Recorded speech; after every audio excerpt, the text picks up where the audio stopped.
और इसी के बाद ट्रंप को अपना ऑपरेशन रोकना पड़ा। उधर 316 दिन की लंबी तैनाती के बाद यूएसएस जेराल्ड आर फोर्ड भी वापस लौट रहा है और सवाल उठ रहा है कि क्या हॉर्मुज में अमेरिका पीछे हट गया। एपिक फ्यूरी ईरान के हमलों के डर से बंद किया गया है। ईरान ने 4 मई को ही सीज फायर तोड़ दिया था। ईरान ने हाइब्रिड वॉर शुरू किया। यूएई के फुजैरा बिजली प्लांट पर हमला हुआ। तेल टर्मिनल का उत्पादन 30% तक घट गया। यूएई का मुख्य डिसैलिनेशन प्लांट रुक जाने से बोतल बंद पानी 40% महंगा हो गया। कई बड़े होटल और रिहायशी कॉम्प्लेक्स में पानी इस्तेमाल पर बंदिश लगानी पड़ गई, लेकिन अमेरिका चुप्पी लगाए रहा।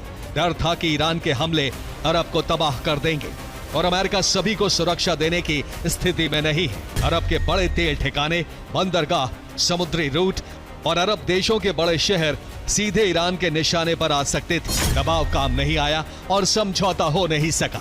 आखिरकार अमेरिका को पीछे हटने का संकेत देना पड़ा। और अब सवाल उठ रहा है, क्या ट्रंप का प्रोजेक्ट फ्रीडम शुरू होने से पहले ही फेल हो गया? अब हॉर्मुज में सिर्फ जहाज नहीं चल रहे बल्कि शक्ति प्रदर्शन चल रहा है। एक तरफ ईरान है जो कह रहा है कि समुद्र का रास्ता वही तय करेगा। IRGC ने नई चेतावनी दी है कि अमेरिका का खतरा खत्म होने तक हॉर्मुज से जहाजों की आवाजाही ईरान के नियमों से ही होगी। इस दौरान ईरान के रडार, पेट्रोल बोट्स और टैंकर ट्रैकिंग सिस्टम लगातार सक्रिय है। दूसरी तरफ यूएसएस अब्राहम लिंकन से उड़ान भरने वाले FA-18 सुपर हॉर्नेट ने ओमान की खाड़ी में एक ईरानी टैंकर पर बमबारी की है। अमेरिकी दावे के मुताबिक चेतावनी के बाद भी जहाज नहीं रुका, जिसके बाद उसे निशाना बनाया गया। लेकिन हॉर्मुज में अमेरिका और ईरान के इस शक्ति प्रदर्शन की वजह से अब तक कम से कम 52 व्यापारिक जहाजों को रास्ता बदलकर वापस लौटना पड़ा है। IRGC ने जहाज मालिकों और कप्तानों को संदेश भेजा है कि फारस की खाड़ी और ओमान की खाड़ी में आवाजाही ईरान के नियमों के अनुसार होगी। ये सिर्फ बयान नहीं बल्कि हॉर्मुज पर टोटल कंट्रोल का दावा है। हॉर्मुज में इस वक्त सिर्फ जहाजों की आवाजाही नहीं चल रही बल्कि अमेरिका और ईरान के बीच ताकत की सबसे बड़ी जंग चल रही है। डोनाल्ड ट्रंप ने प्रोजेक्ट फ्रीडम के जरिए हॉर्मुज पर अमेरिकी दबदबा दिखाने की कोशिश की, लेकिन अब स्थिति बदल गई है। पहले अमेरिका का ऑपरेशन एपिक फ्यूरी बंद हुआ, फिर प्रोजेक्ट फ्रीडम भी रुक गया। खाड़ी देश के सहयोगी देशों ने अमेरिका को बेस और एयरबेस देने से भी इनकार कर दिया। अब इसी बीच ईरान ने दावा कर दिया है कि हॉर्मुज अब उसकी शर्तों से चलेगा।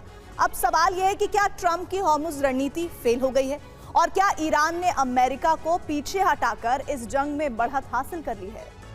पहले ऑपरेशन एपिक फ्यूरी खत्म हुआ, अब प्रोजेक्ट फ्रीडम भी रुक गया।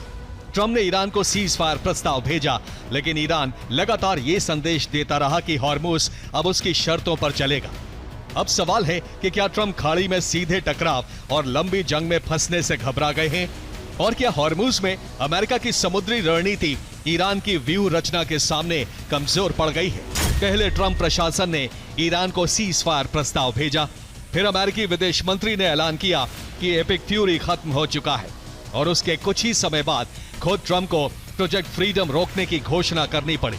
यानी अब अमेरिका के दोनों बड़े ऑपरेशन रुक गए हैं। ईरान की एक पहचान तीरंदाज अराश की मूर्ति से है। मान्यता है कि तीरंदाज अराश के तीर से ही ईरान की सीमा तय हुई थी और अब ऐसा लग रहा है कि ईरान के हमले से अरब देशों की सुरक्षा करने वाली ढाल टूटकर बिखर गई है। ट्रंप के प्रोजेक्ट फ्रीडम की पूरी रणनीति पर सवाल खड़े हो गए हैं, क्योंकि जिस मिशन के जरिए अमेरिका हॉर्मुज में अपनी ताकत दिखाना चाहता था, उसी मिशन से उसके सबसे करीबी सहयोगी पीछे हटते दिखाई दिए। सऊदी अरब ने एयर स्पेस नहीं दिया, कुवैत ने अमेरिकी बेस इस्तेमाल करने की अनुमति नहीं दी, ओमान ने सैन्य सहयोग से दूरी बना ली और यूएई को डर है कि अगर जंग बढ़ी तो ईरानी हमले सीधे खाड़ी के शहरों और तेल ठिकानों तक पहुंच सकते हैं। यानी अमेरिका के साथ खड़े रहने के बजाय अरब देश खुद को बचाने की रणनीति बनाते दिखाई दिए।